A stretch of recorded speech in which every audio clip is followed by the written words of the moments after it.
دوستو آج کی اس ویڈیو میں ہم آپ کو ریئل اسلامک ہسٹری یعنی اسلامک اتہاس پر بننے والے کچھ ایسے ٹی وی سیریلز کے بارے میں بتائیں گے کہ جو یقیناً ہسٹری سے دلچسپی رکھنے والے ہر ایک مسلم نوجوان کو ضرور دیکھنا چاہیے۔ ہسٹری پر بننے والے یہ ٹاپ سیریلز اتنے شاندار ہیں کہ جو بھی انہیں ایک بار دیکھ لیتا ہے وہ دوبارہ ہالی ووڈ اور بالی ووڈ جیسی ٹاپ انڈسٹریز کے بھی فیک کرداروں پر بننے والے سیریلز کو نہیں دیکھتا ہے۔ ریئل ہسٹری پر بننے والے یہ سیریل نہ صرف موٹیویشن سے بھرپور ہیں بلکہ ساتھ ساتھ دیکھنے والے کو اس بات کا احساس بھی دلاتے ہیں کہ مسلمان پہلے کیا ہوا کرتے تھے اور آج کہاں پہنچ چکے ہیں۔ ساتھ ہی ساتھ ان سیریلز کو دیکھنے کے بعد آپ یہ بات بھی اچھی طرح سے سمجھ سکیں گے کہ کسی بھی انسان کے لیے ایک مسلمان ہونا فخر کی بات آخر کیوں ہوتی ہے۔ دوستو اب اگر بات کی جائے ان سیریلز کے ناموں کے بارے میں تو آپ کو بتاتے چلیں کہ جو سیریل اس لسٹ میں ٹاپ پوزیشن پر ہے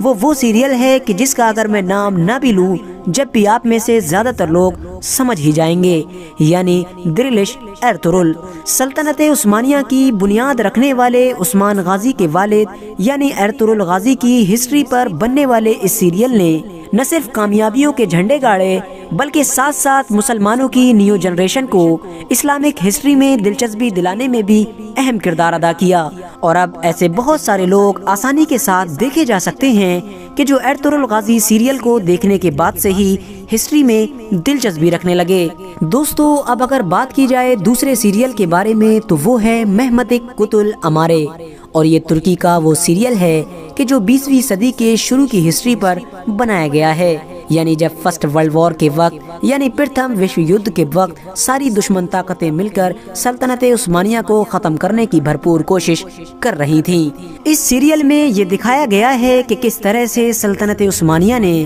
اپنے وجود کو بچائے رکھنے کے لیے اپنے ہی ہم مذہب یعنی عربوں کے ساتھ ساتھ بہت سارے ملکوں کی فوج کے ساتھ مقابلہ کیا تھا۔ اس سیریل کی سب سے خاص بات یہ ہے کہ اس سیریل میں سارے ہی کردار اصلی ہیں، یعنی جتنے بھی لوگوں کو شامل کیا گیا ہے وہ اصلی ہسٹری میں بھی موجود تھے۔ ساتھ ہی ساتھ آپ کو یہ بھی بتاتے چلیں کہ اس سیریل کی کہانی بھی اسی رائٹر نے لکھی ہے کہ جس نے ارطغرل غازی سیریل کی کہانی لکھی تھی۔ اس سیریل میں آپ سلطنت عثمانیہ کے ان جاسوسوں کے بڑے بڑے کارناموں کو بھی دیکھ سکیں گے کہ جن جاسوسوں نے 20ویں صدی کے سب سے بڑے جاسوس یعنی ہمفرے کا مقابلہ کیا تھا۔ آپ میں سے جو لوگ بھی ہمفرے کو نہیں جانتے ہیں انہیں میں بتاتا چلوں کہ اس ٹاپک پر میں آلریڈی ایک ویڈیو بنا چکا ہوں جس کو آپ ڈسکرپشن میں موجود لنک کے ذریعے سے دیکھ سکتے ہیں، کیونکہ ہمفرے ہی وہ انسان تھا کہ جس نے سلطنت عثمانیہ کو سب سے زیادہ نقصان پہنچایا تھا، ایسا نقصان کہ جو بڑی سے بڑی فوج بھی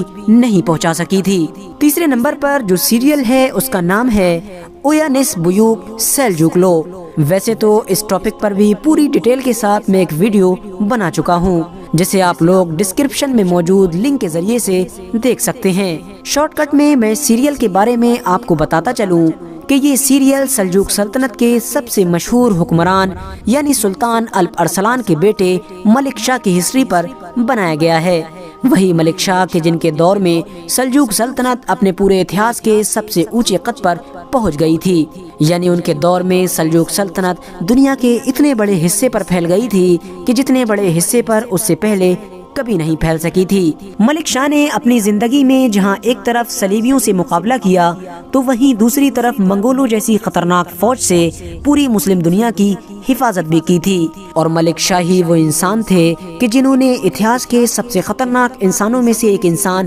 یعنی حسن بن صبا کا مقابلہ کیا تھا۔ حسن بن صبا پر بھی میں آلریڈی ایک ویڈیو بنا چکا ہوں جو آپ ڈسکرپشن میں موجود لنک کے ذریعے سے دیکھ سکتے ہیں۔